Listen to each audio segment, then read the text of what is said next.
Okay, it's rap pack to my pulse flat. We keep it real, no false rap. I got 4 cars and they all black. Got 4 bras and they all that. We call that ballin'. Doing this is my calling. Flow is so appalling. My phone off and she calling. I'm like, yeah, what it do? Penthouse, man, what a view. Fall back cause I'm coming through with my whole team. They coming too, that's real, too real. Tell me how you feel. I'm too good for my own good. I won't leak the album, I let it spill. Number 1, I bet it will. Do the numbers, I said it will. I played the game and I'm still the same, and I never changed it to get a deal. I'm ballin', ballin'. I came from nothing to something like it's nothing. Yeah, you know I done it, that is no discussion. Bitch, I'm ballin', ballin'. I made a promise to my mama, I'ma turn these zeros into tens and commas. I'm ballin', ballin'. Closing $1 million deals. Catch me swerving, burning $100 bills. How I feel when you ballin', ballin'. Going places they never go. It ain't all about the money, but I stack it cause you never know. I'ma live life till I overdose. Where they sleeping on me, that's comatose. I went mainstream with my main team. You just mad if you ain't come close. And your next girl is my ex-girl. She fine as hell, but she a mess, girl. All I do is rhyme, I got no time, so I can't reply to your text, girl. Cause I'm back again and I run it. Always gotta keep it 100. All of y'all know y'all want it. Turn it up and get blunted. I'm like, f the money, the fame. I came here to f up the game, gon' get it. I'm feeling myself, fresh to death, I'm killing myself, I'm gone. We burning it up, step in the building, we turning it up. Talking it, but they never admit when I sit to the mic, I be murdering it and we living real good. Mainstream, but it's still good. I got raw, I got real, but right now it's time for that feel good. We call that ballin'. Doing this is my calling. Flow is so appalling. My phone off and she calling. I'm like, yeah, what it do? Penthouse, man, what a view. Fall back cause I'm coming through with my whole team. They coming too, that's ballin', ballin'. I came from nothing to something like it's nothing. Yeah, you know I done it, that is no discussion. Bitch, I'm ballin', ballin'. I made a promise to my mama, I'ma turn these zeros into tens and commas. Hey, grace and peace, Lou here for UFL devotional for playoffs.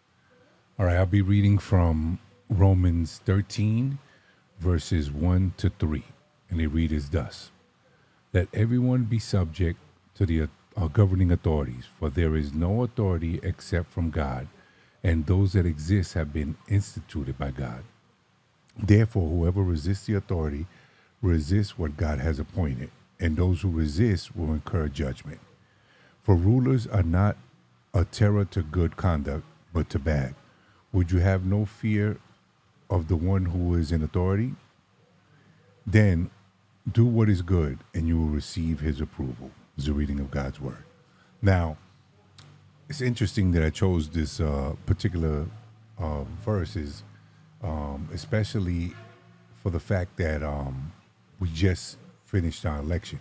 Now, there are many that may not agree with who won or have an issue with whatever, but the one thing that here in verse 1, it says that there is no authority except from God, and those that exist have been instituted by God.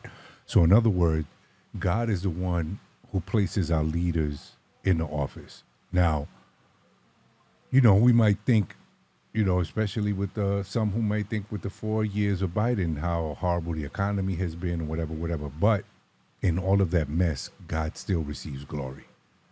God allows things to happen because men are sinful. You know what I'm saying? We have all an issue with sin, where sin runs rampant in a lot of our lives. You know what I'm saying? We are free to sin, but at the end of the day, there's a consequence for that. But back to the to this verse, I know for me, for example, I had an issue when Obama was president, and I kept blasting him on social media. And older brother in the faith DM'd me and was like, look, God is the one who placed him in power. So in other words, my anger was more towards God when God knows way better than me. So now, here's the thing. Respect your authority. You know what I'm saying? Whatever the authority that may be. Whether it's the police, your governors, your mayors. Just remember, God has placed those particular people in, to be over us. Last thing is that this definitely applies to those who have put their trust and faith in Jesus Christ. My question to you, the listener, is have you done that? Have you put your trust and faith in Jesus Christ? Because at the end of the day, no matter who's in power, when you die, you're going to have to stand before a just and holy God. And if he sees your sin, there's only one place that you will go, and that'll be to hell, where the punishment is eternal. I would just encourage you to seek after God, ask him to forgive you of your sins. Start off with reading the book of John, or John and the book of Romans. If you have any questions, you can ask any of us here on the staff of UFL. And with that, let me pray. Heavenly Father, we just thank you, Lord, for this time, Lord. We thank you for your grace and your mercy, Lord. Just ask you, Lord, to bless the hearer, Lord. Lord, that you may prick their heart, Lord, and they may come running to the feet of the cross, Lord. Lord, we just pray for the remainder of the season, Lord. We thank you, Lord, that there have been no major injuries, Lord. And, Lord, that your word will continue to go forth.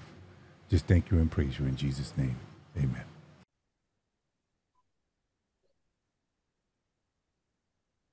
All right, people, welcome back. Real Tough Talk. Stephen J, Ghost, Lou the Shooter. And we're back to finish up the rest of the round of the games. This game we're going to go over is the Monarchs versus Street Fam. Now, the Monarchs is coming in off of beating LES in the wild card game. Street Fam is coming off of a bye as they locked in the number 1 seed. Street Fam leads the league in scoring. Defensively, they're 7th in defense overall, but they lead the league in sacks and they're second in interceptions. On the other side, Monarchs, they are second in scoring. They're the worst defense in the league. They gave up the most points, 21.5 points a game. Sacks, they're 9th. And in interceptions, they're second to last. Yes, they're ninth in sacks and 9th in interceptions.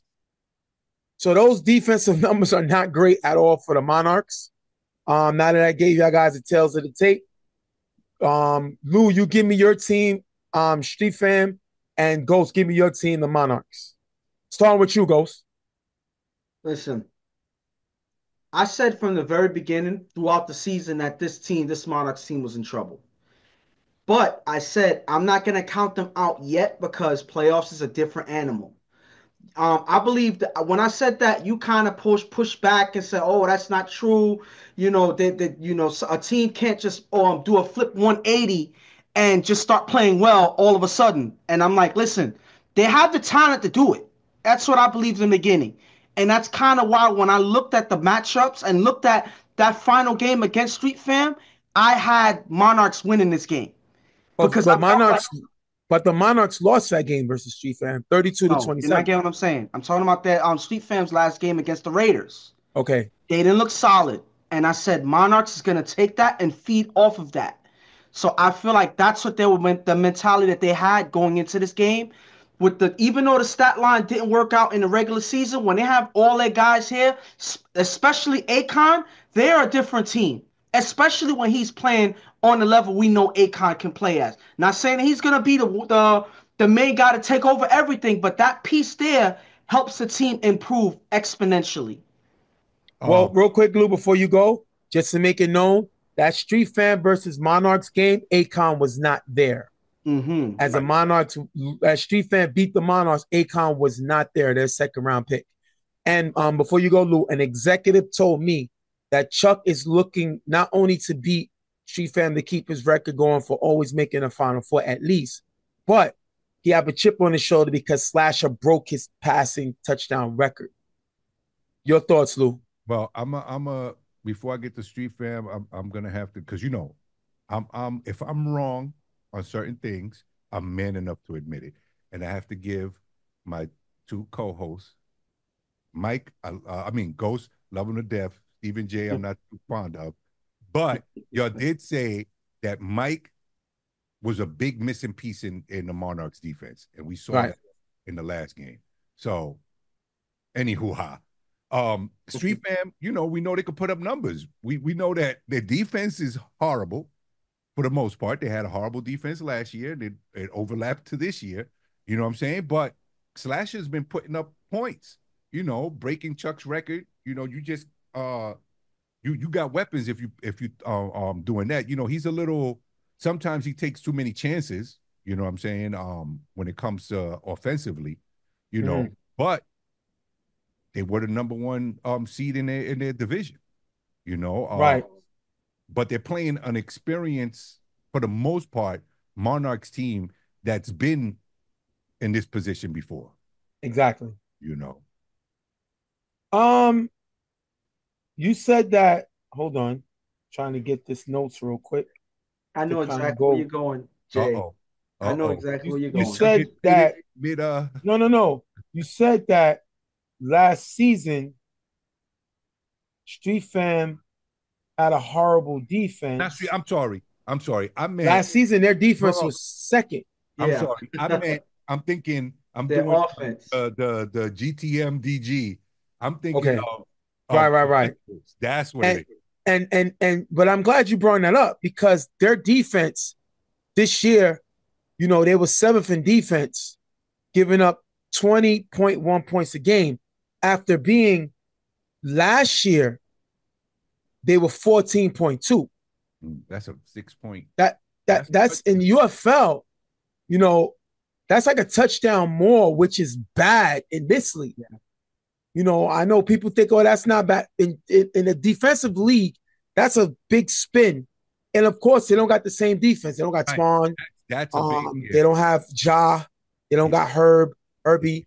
They don't have the same guys on the defensive side of the ball, that made them such a great defense. But this defense they have, they're all or nothing. They go for interception, they go for sacks, but they got incredibly some, notorious kind of bad defenders. And Kaka's not a great defender. Roger's definitely not a great defender. And Brown is not a great defender either. Brown is one of the best blitzers on the team, and they missed him this game because he won't be here. Mm-hmm. He's great at blitzing the quarterback and bringing the pressure, and they're going to miss him, especially when your team was in first in sacks. So I think it hurts PJ's game because PJ gets helped by Brown, and they missed him. So I'm glad you kind of brought that up. Now, Monarchs will have both their picks. BG was here too, right? Yes. Yeah. Okay, let me say it again. Monarchs will have both their picks in their first round pick in Chuck, their second round pick in Akon, and Street Fam will have their both picks, their first round pick Sherm, and their second round pick BG. All right, we're going to jump in the game with Chuck getting the ball first. First down, Chuck throws deep to Benny, who has a step on Roger in the gap. The pass is caught in front of the end zone for the touchdown. Mel gets the extra point. 7-0 Monarchs. If you look here, Roger at corner playing two back and still gets beat. That is crazy. You're telling me Roger played with a cushion and still got beat? Roger been arguing all year because he's thinking that the defense, the league is not allowing him to play his defense. And it's not, it's like a guy mad that the police ain't giving him an opportunity to rob a store. You're getting criticized for your defense because you're a bad defender. There is no way you should be playing in a cushion on this and still get beat. I don't want to hear coulda, woulda, shoulda, who, coulda, what, coulda, how, coulda, who, coulda, we, coulda, that. At the end of the day, he got beat one-on-one. And this is going to hurt them over and over again. Just pay attention to this, because it's not going to be deja vu. It's going to be a repeating issue. And this has to be the fact that they went after Roger. Play one means they saw something on tape. Yeah. What you guys say about that, Luke? Well, real quick, that was a heck of a route that Benny ran, because Benny went right with a step right, and that was it. He was gone after that. Yeah. He bit, and this looked like it was a set play, Lou. It was. They knew what they were doing in the first play. Yep. they went to what Chuck would have thought was the weakest link. And it's not only, they did watch film, but you got to remember, he's played against them with Bama, against Bama. So you already kind of know the weak spots in the defense. So what did he do? Attack it early, and a throw that no one could have intercepted if if Benny doesn't make the play. All right, Street Fam gets the ball. Second down on 4 Slasher throws a Sherm cutting in the middle. He cut out and back inside, running all the way into the end zone for the touchdown. Prodigy gets the 2-point conversion. Street Fam takes the lead right back. If you look here, the defense sent 3 and let Sherm go. I know Pams went insane that they sent 3. Ghost, he went insane. And one thing you cannot do, you cannot give Sherm an opportunity in space. And what I think I want to tell everybody and the league to know, this season Sherm had a coming out party. Yeah. He showed that he's capable of being the best player on a team. We always saw that, he was a part of a Spartan cast. You never really knew what he could do. You've seen him do this all year long. And this is something that they need. Get Sasha some confidence early. Sherm makes them pay. And you got to understand, this man, like we've been saying all season, he is always one of the fastest guys, if not the fastest guy on the field whenever he steps on it. And this is Sherm from his Boston College days. This guy played in pads in college, and he was one of the fastest guys on the field there. So when you get him open in space, he's gone. So there's the thing. When you're playing and you rush too many defenders and there's nobody to stay close to Sherm, the moment that he gets open in space, like we've been saying all season, he is gone, and that's exactly what happened there. And you know what I think? I think they were playing a zone because Akon was there. Go, and by the he time ran right by him, yeah. But and then by the time he ran by him, Aubrey wasn't positioned right to even attempt to go. Stop. Listen to what I'm saying. Stop. The thing would have caught him. I'm just saying he was. We could have tied Sherm's shoelaces together, and Aubrey was not catching. Stop. Even if he was there, yeah. Stop. Nothing against Aubrey, but and I think I heard, and Aubrey's a former defensive player of the year runner-up. That was a long time ago. I had hair before. I had hair in a former life also. 60 pounds ago, I would say. So now the thing I'm going to say about this is, now I'm not going to say Aubrey's not smart. Right. He's smart and he adjusted his game, but it's too much speed.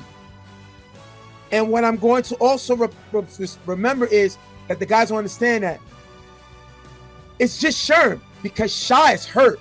Yeah. Shy was another guy that was up there in touchdowns for this team, but Shy is hurt. So Sherm is their main guy with full speed. So you cannot have only one guy that got a heart full of speed and you miss him on the field. That's why Pans went insane that they sent 3, but they take the lead right back. Chuck gets the ball back. Second down, Chuck is blitzed by Sherm and sacked by PJ. Now, that's a good sack by PJ. PJ's up there for Giver of the Year, but this is a lot of ways how PJ got his sacks. Right. He's not coming in one-on-one and beating guys. He is a help defense. He's like a help defender, similar to a Ben Wallace. Ben Wallace may not be able to play shot blocker straight up because of his height, but he's a great help defender, and that's exactly what PJ is, a great help defender. When you have Sherm, the next line of defense is PJ with the sack there. Third down, Chuck with blocker from Timmy throws a Bell in the gap for a DC game and a first down. Bell is an all-star. He's played well. Now, Mel has got a lot of the attention, but Vel has played very well and has helped this Monarchs offense. First down, Chuck throws to Benny wide open on the sideline, who runs it in for the touchdown.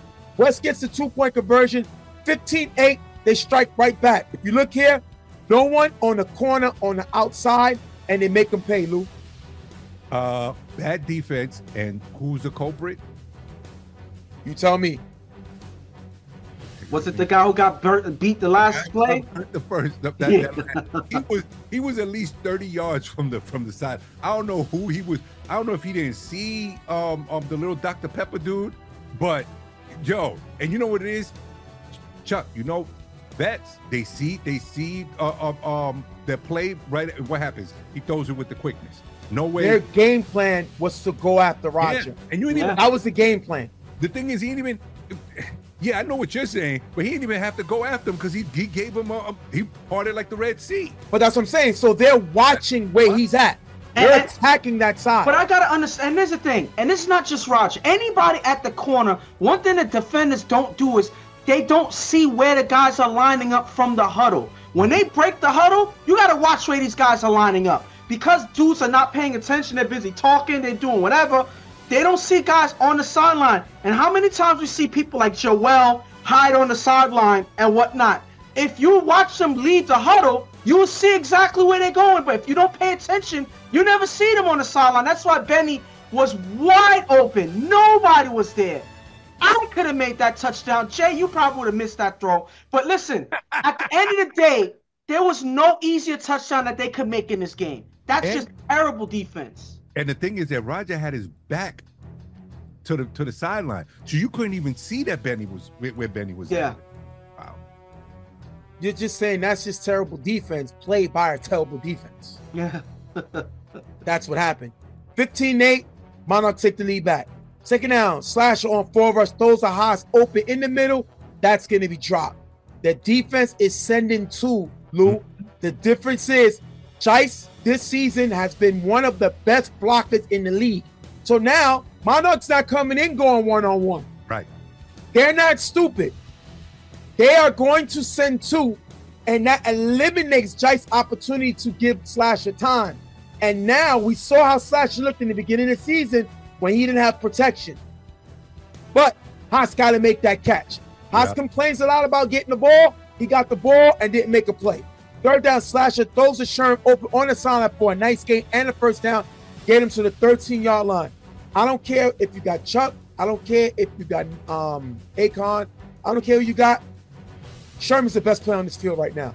He's the best player on the field right now between both teams. He's the best player, and he's showing it. First down, Slasher on 4 rush. Attempts to throw the ball, but the ball comes out incomplete. That means he was trying to pump the ball. He saw something at the last second which caused him to pull the ball back. Yeah, but they were arguing this play saying that it was an intentional grounding and whatnot. But if you look at it, it looked like he just lost the ball on the throw. It don't look like he intentionally just tossed the ball to the ground. It looked like he was trying to make a throw, maybe to Chice, but it looked like it just went right out of his hands. And I seen Hams go crazy, Chuck go crazy. But now you saw what the official saw. It did not look like an intentional grounding. It looked like the ball came out of his hand. And you got to know for a fact it's an intentional grounding. You can't see by this video that it is. You got to be able to say he was throwing it trying to avoid a sack. And that's not what you see here. Second down, Slasher on 4 rush just gets the ball up to Sherm in between 2 defenders in the front of the end zone for the touchdown. 15-14. They strike right back to get back into the game. This is a great throw by Slasher, but the pressure was there. Yes. He just got the ball off. So at the end of the day, Monarchs gave up this touchdown, but they know they're getting to Slasher. You can't do this all day, but you got to give him his love on this play. And once again, Sherm showing why he has MVP votes. Makes a great play here. Listen, at the end of the day, they put the pressure on. They did everything right on this play. This was just an excellent throw by Slasher. And this is the frustrating thing when you watch Slasher. He can make some mistakes. He can make some mind-boggling mistakes, but then he makes excellent throws like this. Right between 2 defenders, because they were there too. And it goes right through the defenders, right to Sherm. And again, you're not going to expect him to make these throws all day, but the fact that he's able to do it every now and then shows that defenses have to be prepared for that, because Slasher's going to get some of these throws through, and he does here for the score. Third down, after 2 short passes, Chuck on 4 rush throws to Benny near the sideline. Roger misses the tag, and Benny runs for a nice game, pick up the first down. Once again, Roger's playing through. They're attacking him. And I know we killed Benny about his defense. Benny can play some offense. Yes. The kid can catch the ball, and the kid got some moves, and that's what he's doing here. And they love this matchup because Roger can't guard him. So Roger's giving him cushion. So when he gives him cushion, he's killing him underneath. When he plays him close, he beats him over the top. He can't guard him. No. And they're going after him, and I'm surprised that they did not adjust. Sometimes, especially in this type of thing, Lou, It's no time for friends. It's No. not working. But because Shy is hurt, Right. I think that's what they miss Shy there, and they miss Brown because Brown may hold a lot and get caught being a little too physical. Brown is a better defender than Roger. Roger's footwork is off. He's losing confidence. He's trying to be loud, but that doesn't work with these other offensive players, and he's giving up too much space. First down, Chuck is blitzed and sacked by Kaka. One thing I can say about Street Fam, they sack the quarterback better than any other team in the league. But the thing about Chuck, who's a veteran, a 3-time champion, a 2-time MVP, he knows when to take the sack. Right. He knows when not to force the ball. So some sacks are empty calorie sacks. And that's what a lot of the sacks that Chuck has are. Second down, Chuck on 4 rush. Those are Timmy, who has a step on Haas in the back of the end zone, but that's dropped. But what happens? PJ is flagged for cursing, and Monarchs move to the 10-yard line. Why are you cursing? I don't know. Why are you cursing? Maybe Tim just dropped the ball. And you know what it is? A lot of guys, when the offense almost gets a play, they get upset and they yell at each other. Oh, look what you almost gave up. But it didn't happen. Move on to the next play, because you can't turn back time. So because guys are willing to argue about a play or whatnot, not saying that's exactly what happened, but this is why these things happen, and it costs your team big time. And you know, the other thing is, there's no way Timmy should have dropped that ball. True. Right. There was no need for Timmy to attempt to fall back into the end zone. Yeah, I don't know why. Yeah, He does that a lot. You know what I'm saying? That hopefully that doesn't come back to haunt them later on. Well, the cursing moves him to the 10-yard line. Fourth down, Chuck on 4 rush. Throws a bell cutting in the end zone. Incomplete. But Roger is flagged for holding. 5-yard penalty. Go tell me about this play, because Roger went insane about this. And he's wrong. If you look, Are you sure? Because he went crazy. And Roger went insane with that. Really, ref? Really, ref? That's what we're doing, ref? That's what we're doing, ref? It was either call them, it was either throw the flag or call the police. Because at the end of the day, this is crazy. He's mugging them. He's basically robbing them in front of everybody. I thought he was going through his pockets the way he was holding. What do you think about the call, Ghost? This is a clear holding, and the reason why is because Roger has a habit, like a lot of these guys do, of chucking off the line. And when they chuck off the line, they don't let go of the receiver. They drag them all the way through the play, and then they wonder why they get the flag. That's the thing that's mind-boggling, because you make the same mistake over and over again, and when you get the flag, you wonder why. Look at what you're doing. Look at it. You held on a play that could have been a turnover, and it was nowhere near the play. You had no need to do that.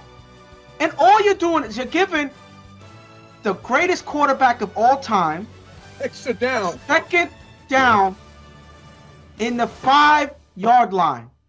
Like, 2 back-to-back penalties. It kills him. yeah. My head hurts, man. My head hurts. Was Wayno playing any slow jams? Because Roger was holding him like they were on prom night.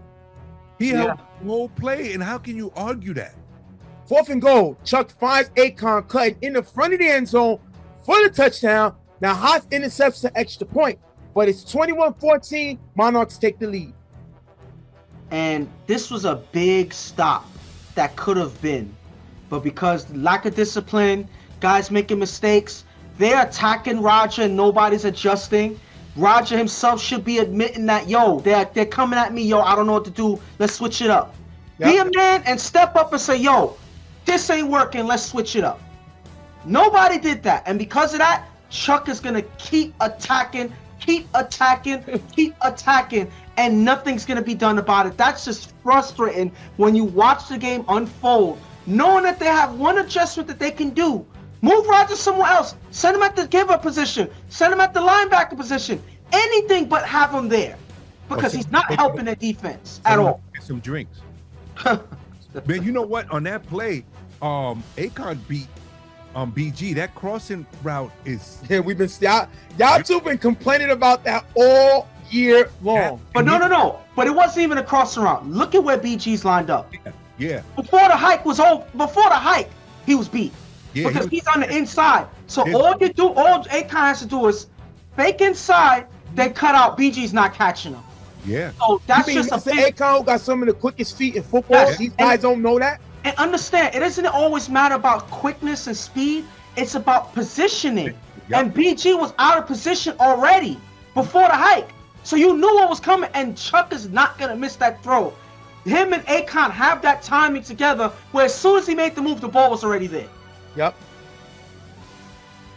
All right. Slasher gets the ball. Slasher with 2 passes to Sherm for a nice gain, getting him to the 40-yard line. Street Fam is racing against the clock. So they're trying to move because they don't have any more timeouts. After getting the first down on the last play of the half, Slasher throws it up to Prodigy in the gap. Prodigy is not looking. Picked off by Timmy, taking us into the half. 21-14, Monarchs. That was a horrible route running by Vic. Because like I've always said, he's way too old to be a prodigy. Right? And Slasher was upset because he opened. It was Ramsey to Jovan back in EHS on final. Oh no, was it EHS or was it? No, that was the UFL game. UFL, yeah. That's how UTF got to the championship. Basically, the same. But I'm gonna tell you this. But you know what? That's false advertisement, Lou. I'm sorry. That's not what happened. Because I'm gonna tell you this. If you listen to the play, I'm gonna play it out right now.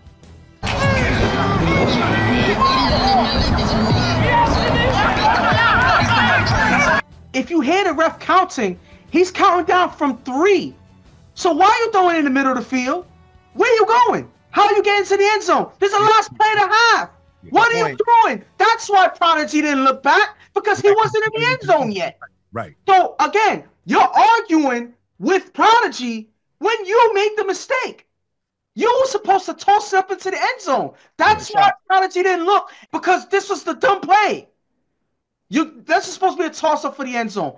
You throw the Prodigy there, he catches the ball, he gets stopped at the 5-yard line? That made no sense. That time anyway.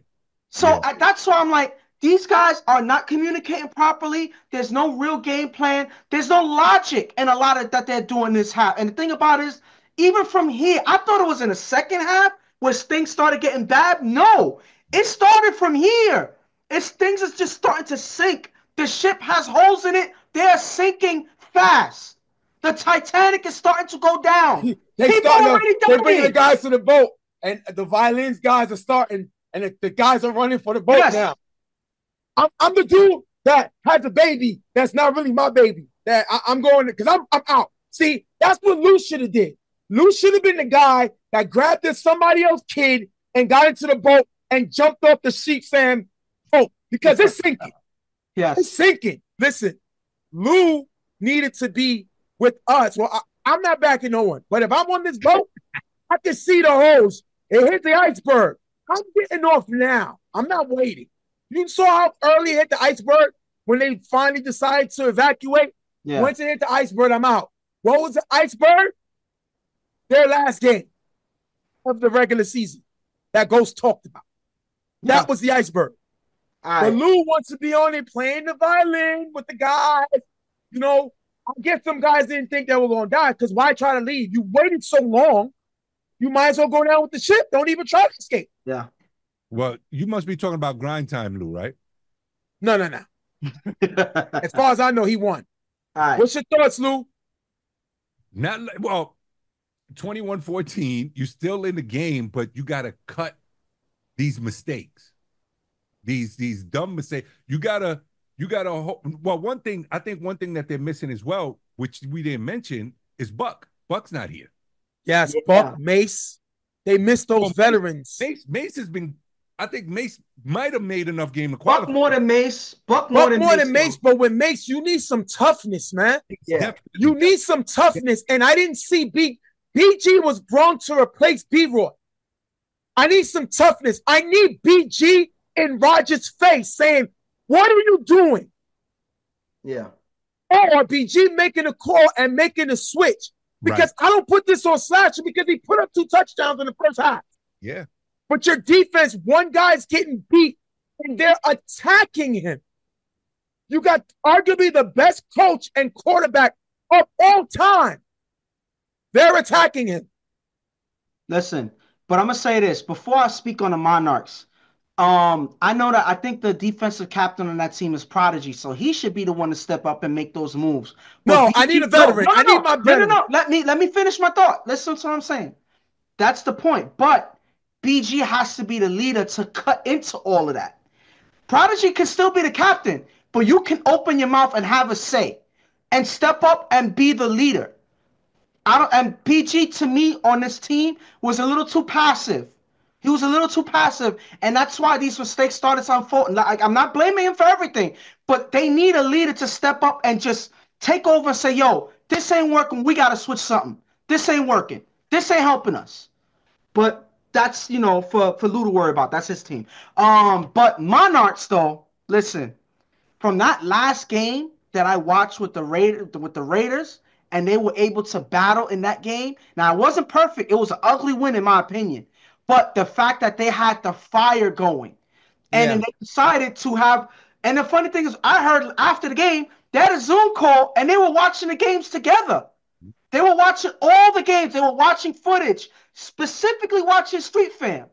For real? Specifically, yes. Yeah, they had a Zoom watching Street Fam, all of them on the Zoom call. So they were having class. Yeah. Wow. Class was in session. Everybody was watching film. So they watching and learning what this team does and what their tendencies are. Now, granted, the score is close. It's 21-14, but the score is very deceptive because the momentum is in the Monarchs' favor right now, as you saw how the half ended. So because they know it's just Sherm they got to take out. They got to take Sherm out. Yeah. And they know that they're getting progress. They're getting to Slasher with that two-man rush. They're getting to him. Jice can't decide on where who's going to block because they're coming from the outside and then cutting in. So he can't block two people at once. One thing that's a good strategy, and I'm going to end it here. Slasher should be rolling out, giving Jice the opportunity to seal one side. Yeah, exactly. He's staying there. So they still have to go by him to get to Slasher. But because he's staying in the pocket, they're able to collapse the pocket. Good thought. So they didn't adjust. So Jice has a big body that he can block two guys at once. But the way that they were doing it is not working. Second half, the Monarchs make a big adjustment called by Pams. Arberly comes out of the game, and Benny goes in at Arberly's position. Now, Arberly is a veteran Monarchs guy, but he comes out the game with no issue, no hesitation, playing his role. This is why they got Pams. This is what they needed him to do. This is what I challenged them on, and he made a big. Now, this can go the other way with some of the core guys, but their respect for him and the fact that they all got one mission, let's see how that goes. But you know what, Jay? He was getting beat in the first half. So you I know that's your guy, and sometimes you don't, friendship over. Sometimes it's not. You mean the thing that Street Fam should have thought and copied? Yeah, but the thing is, Street Fam ain't have nobody. But my thing is, I told you, put PJ back there, and move Roger up. All right, but we're gonna get into it. Right. I'm gonna, We'll jump into the second half. First down, Slasher throws deep to PJ, guarded by Ice in the gap. The pass is short, almost picked off by Ice. PJ had to come back for the ball, and Ice got a shot at getting an interception. First of all, that's Slasher's confidence going down because we've seen Slasher able to air out the ball all year. Now, all of a sudden, he can't reach his guy. That's because he can't step into the throw. You can't step into the throw because your pocket has been breaking down. Your pocket's been breaking down because Monarchs are sending two. So you see the domino effect that happens, and I love that they put Ice at the free safety. Second down, Slasher throws a PJ in the gap, knocked away by Ice. I just said that. Because Ice is at the free safety, he can read the field more and don't have to depend on the safety to break down the information for him and tell him what to do. Because Ice don't have that same quickness he used to, by him going to the safety, he can see it before it happens. Now, mind you, Ice did not like the comments that were said on this show, especially by me. It wasn't about him as a player. It's about Father Time is undefeated. And at times you have to change and adjust to your game now. And him playing safety was a great switch, great play by him there. 4th down at the 48-yard line. Slash on 4 rush, throws the PJ in the gap. It's off target, picked off by Leak. Leak is going to pitch it to Benny, who cuts inside with blocking, running into the end zone for a touchdown. Mel gets the 2-point convergence, 29-14. Blue, they sent 2 again. And Slasher missed the throw, and 2 guys that we killed for their defensive mistakes. Leak gets the pick. Benny, who just got put in the game, gets the pitch, and they score. This is a veteran team. This is genius coaching, and this is Slasher not being able to adjust to where the pressure is coming from. They caught Street Fam off guard with this defensive set. You know who the one who made that play was Timmy rushing, because Timmy came in so fast that the ball was nowhere near PJ. He threw it, because right on that, right, he's coming at that arm, and you, like we said, we got on them defensively, Leak and Benny, and look what they do, made the play. But I'm gonna tell you this, and there's a defensive scheme that they set up that I love. They have Benny at corner on one side. They have Akon at the other corner where he could shut down that side. They have Leak and Ice at the safeties, and they have Timmy. No, not Timmy. They have Bell, Mike. and they have Mike at the linebackers. Yeah. So Mike is holding down the middle. Bell is there for the extra rush with Timmy as they rush too. That is a great defensive scheme, and it has been working. Yeah. That is listen, sometimes you have to adjust based on the team that you're facing. This is the defense that they have, and right now it's looking good so far. And Lou, they got their defensive captain back on the field. Yep. Mike has been a missing piece. And you know what happened? And you might be, I don't know if this is your time, Lou, when you joined the league, but Ghost, you know, Mike is playing like Danny of Carver. Yeah. Danny made one All-Star game, and that was an honorable mention the year he retired. Because of the position he plays, he's not going to get a lot of sacks. He's not going to get a lot of interceptions. It's his job to be the quarterback of the defense. By him doing that, it's going to lower his numbers. But because he's able to control the defense and move guys to where they belong, you got guys like Benny making plays. You got Ice knocking balls down. You got Timmy's able to go get the sack. This is a complete defense now that they got their defensive captain out. The problem with these guys in TFL is when they don't see guys playing in certain leagues and at certain times, they don't give them that certain respect. This guy's a UFL champion, and this guy knows defense. And this is a great defensive stance here. And you know, and again, I was wrong once again, because both of you said it, that they missed Mike not being on the field. And the last 2 weeks showed that in their wild card game, and then now here, because they got Mike and they got Akon. Yeah. One thing that we have to mention is Akon had a championship game, but decided to come to this game. Yep. Yeah. Because I've won so many chips, I don't have the time switch and all of that. That's what he said messed him up, because I guess he had other plans or whatever. But that was big. Because the rumor was like they didn't think he was going to be here. Right. Or if anything, be late. Because right. came later, you know what I'm saying? And Akon was there early. Chuck was surprised. Right.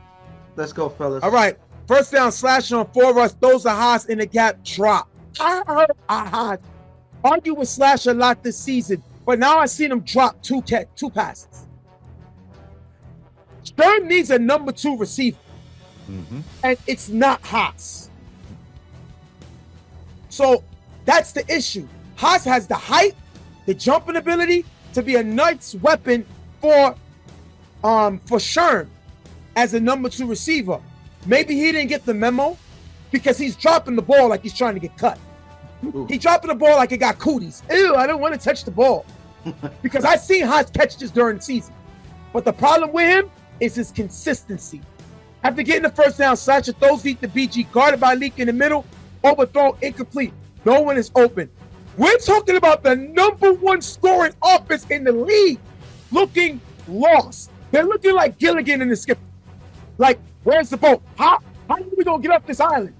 Even though you can make a ride. They're like, huh? What are we doing? Second down, slash on 4 rush, throws a shot on the sideline, low and incomplete. His knee is bad. And this guy wanted to help his team so bad. He came on the field. He wasn't supposed to play. You can see it. He could barely move trying to run on this field. Third down, slash is blitzed by Akon, rolls left, throws deep to Prodigy in the gap, off target, picked off by Elite, who runs to the 45-yard line. If you look here, Ghost Slasher was once again under pressure as Akon blitzed in. The thing about this play is nothing else is working. Again, they didn't adjust on the protection, so that on a play like this, they're trying to get a first down. I mean, they're trying to move the ball. Jice got to leak out or something. You got to do something. They didn't adjust anything, and Slasher is just under pressure, just tossing the ball at this point. It's like his confidence went from here to here to here to here because nothing is changing. And what's going to happen? Now you got to play hero ball. Now you got to try to throw shots in the dark. That's pretty much what he's doing. And because of that, this defense is capitalizing every single time. And, you know, on that play, like, I guess you're saying that Jice should leak out before on the other plays, because on this one, he went to pick up the blitz, right? And then Aaron on 4 is so you got Akon coming on the right side, and then you got Aaron coming straight at you.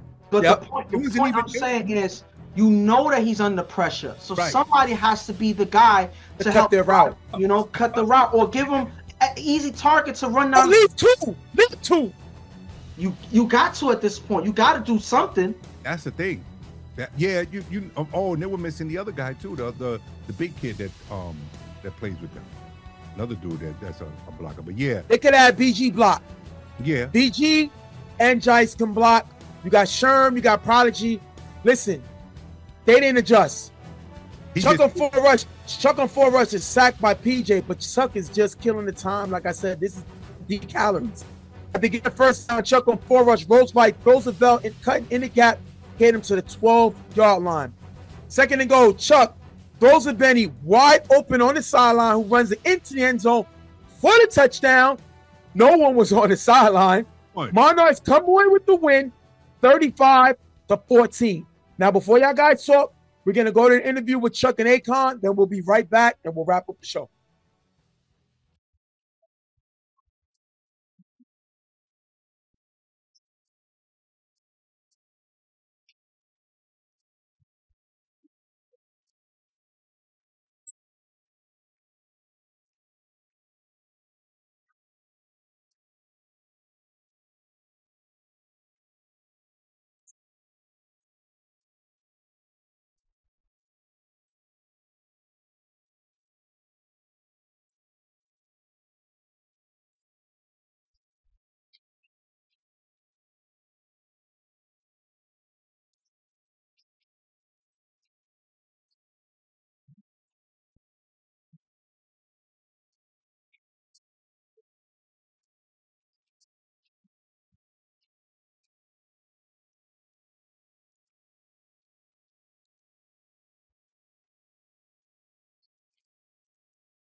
All right, we're gonna thank those guys for the interview. Go ahead, Ghost. Go ahead, Lou. Your thoughts, man. They was ready to go home on that last play. They was like, "Yo, you know what? Nothing happened. Let's just give him the touchdown. I'm trying to go home, bro. I'm hungry. Like, yo, I don't even want to think about the league. I don't even want to think, and I want to act like I never played the season. I'm gonna forget it, put it out of my mind. Listen, that's how terrible it was. That they're trying to forget it ever happened. So they left. It's like they were walking off the field by the time Benny was running to the end zone. Look at that play. Nobody was there at all. This is the same thing they did in the first half. This gives Benny his fourth touchdown, three No. passing touchdowns, and one rushing on an interception. Yep. So that adjustment for Benny on offense, that worked. Yep. That worked like a charm. And again, that doesn't mean that you have to do that for every game. That doesn't mean that you have to do that for next game. But for this game, it made sense. For this game. It made sense. And the adjustments that this Monarchs team was able to do on the fly, you got to give them credit. I give Kaz credit with talking to the guys, keeping them under control. I give Mike credit for keeping the guys on task on the field. And I got to give Pam's credit on the sideline for coming up with the schemes. Chuck, all of these guys watching film. I think that made a difference. Some people may say that that doesn't make a difference. It does, because you see that they knew the game plan walking in, and that's why they were so efficient throughout the game.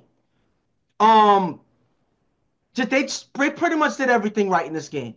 Even Well, though they gave up two touchdowns, the game was a lot further off than the way the score looked. This was just a completely dominant game by the Monarchs. well, Jay, you said earlier in the show, you said it's not deja vu. The only difference between this touchdown and the other one that Roger was nowhere in the scene. Yeah, Same play, you know. but hey, they just switched the actor. Yeah. So yeah, the So the man moving. actor that was switched for that role The man. was Roger was switched for Kaka. He Who was no, the replacement for that well, role. I think Kaka may have been guarding someone, but what's No, but no? listen to my point. He was probably guarding someone, but he was supposed to be at the corner. Yeah. So what are you guarding? You're What's supposed to his be guarding name? Benny.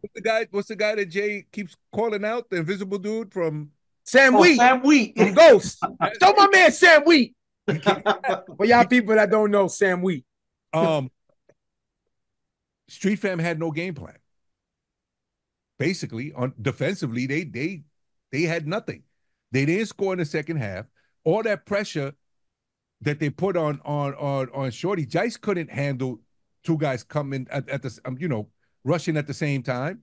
You know, you threw 35 touchdowns in the regular season. You threw three interceptions.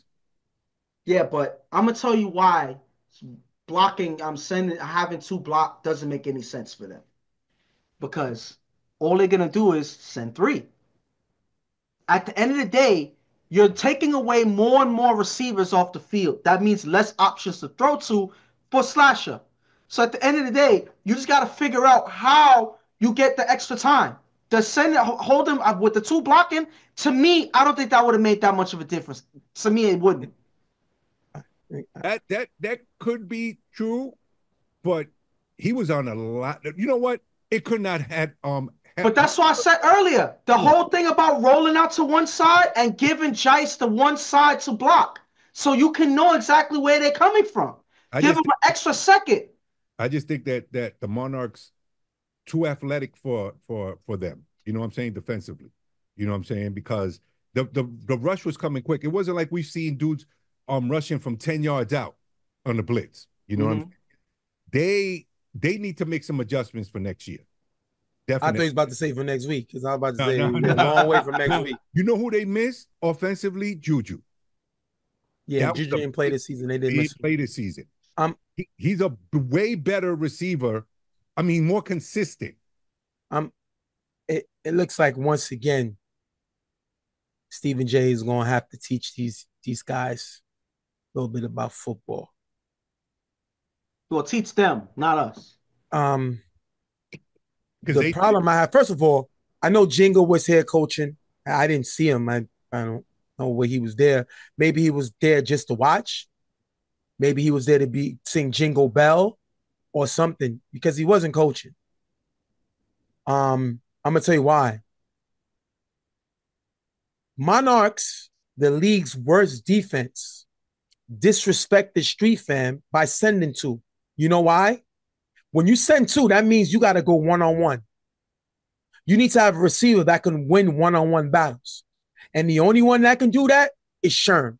The problem with that is Sherm can't do it over the top because of his height. So you can't throw jump balls. Sherm has to have a running start. But if the Monarchs are playing you back, then you don't have time. That's why these balls get underthrown. Because you don't have a receiver, because I thought it would be Haas, but I guess he wasn't in the mood today. He's supposed to be the guy to out-jump everybody and make these plays, to make the defense have to go more in a zone coverage. But they dared Slasher to beat them. And what they did was they used his own words against him. In the beginning of the season, he talked about needing a blocker. So they said, you're right. You're better with a blocker. So we're going to send a guy that's going to be unblocked. So all he did was go back to the slasher that was thrown when he didn't have protection. So my issue with them is you had two choices. What Ghost said is genius. You roll out the pocket. You know what it's called? It's called a bootleg. The bootleg is called to get the quarterback in motion. If you slide Jice in that motion, especially going to Slash's strong side, right, then you can give them that time because they got to come from this way. While Jice is here giving Slash a time to throw the ball downfield. The problem was Slash is in the pocket. So they collapsed around him. Now, yeah, I only coached for one season, but I would have figured that out. That's one. Number two, if you wasn't going to do that, then you need to overload on one side. Stop spreading everyone out. And you box them in, or you overload on one side, and you put Sherm one-on-one on the other side. Make the Monarchs adjust to that formation. You know what that also does? Check this out. If you sending Tim and you sending Aaron, right? You just sent or you're sending Aaron and Bell or Mike, you just sent your muscle. What does that open up for? A screen. I don't understand how these guys don't adjust and see what they're doing. You was then in the first half, they're going after Roger. You know your defense is not a good defense. And the problem is, those you know my coaching style. Yeah. I will never accept something in the win that I wouldn't in the loss. They have had a bad defense all year. But they say, hey, yo, you know, we got a good defense. So you don't. You don't. The problem was your offense was putting so much pressure on the other team that their offense was trying to score and they were getting interceptions. They were throwing sacks. That's why you led in both categories. How you lead in both categories, but you're one of the worst when it comes to points? Yeah. It's like, I don't understand these guys. I don't. So this is the stuff that confuses me with them. Yes, you did get 2 touchdowns early, but then you threw 3 interceptions after that, including a pick 6. You got to adjust. Yeah. And the problem with them is you have, I believe, don't quote me on this. I think it was, you had the 2021 Bucks. Number 1 seed got bumped by 8th seed. You had the Dallas Cowboys that went 13-3.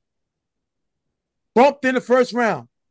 The problem is, one thing I've heard from numerous teams, Ghost and Lou, no one was scared of Street Fan. Because they knew Slasher could not keep this pace up because it's not in his DNA. This is what it said, an anomaly, Ghost. Yeah. This is something that he doesn't usually do. So, yes, he had an excellent season, but once they took away the home run ball, once they took away the ability to hit the ball out the park, they were neutralized.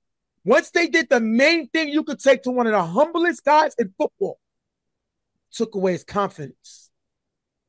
And that's the weakness that we seen Adi have. And they both come from the same camp. When Slasher lost his confidence to believe in the protection, he made mistakes. And they did not adjust. And you adjust by throwing screens. You adjust by throwing quick outs and blocking. You get physical. That's what IOD used to do. Mm-hmm.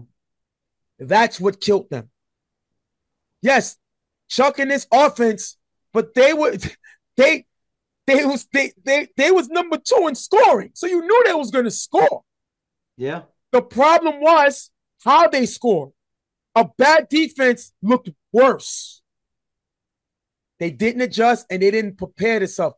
And the worst team that they could match up with was the Monarchs. That was the one team that they didn't want to see in this round because they knew how to attack Slasher. And they did it this game. But I'm gonna tell you this, because pretty much you said everything.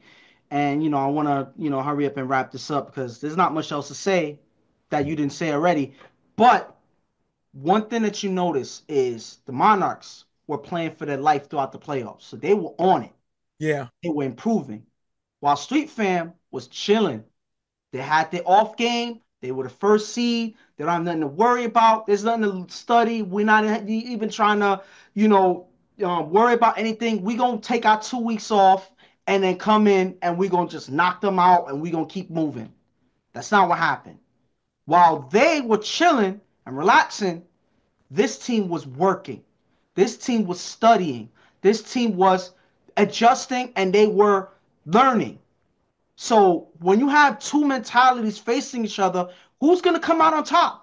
The team that's already had momentum, the team that's already studying your game, the team that's already in sync with each other, and the team that's already in motion. Versus the team that's just chilling, coming in after 2 weeks, not on the field. So I think that that's another reason why I saw this happening the exact way that it did. All right, man. I mean, great season by Street Fam. Slash is probably gonna win the MVP, but at the end of the day, no one was scared of them.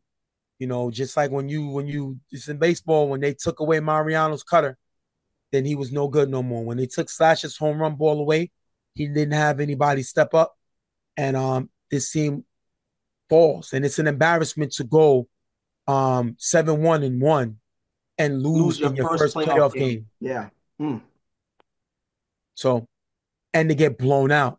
That's the problem. It wasn't even a close loss. They didn't lose by a last-minute score. They got blown out. So all that regular season stuff means nothing. We're going to wrap this one up with Monarchs moving on, eliminating Street Fam 35-14. We'll be right back.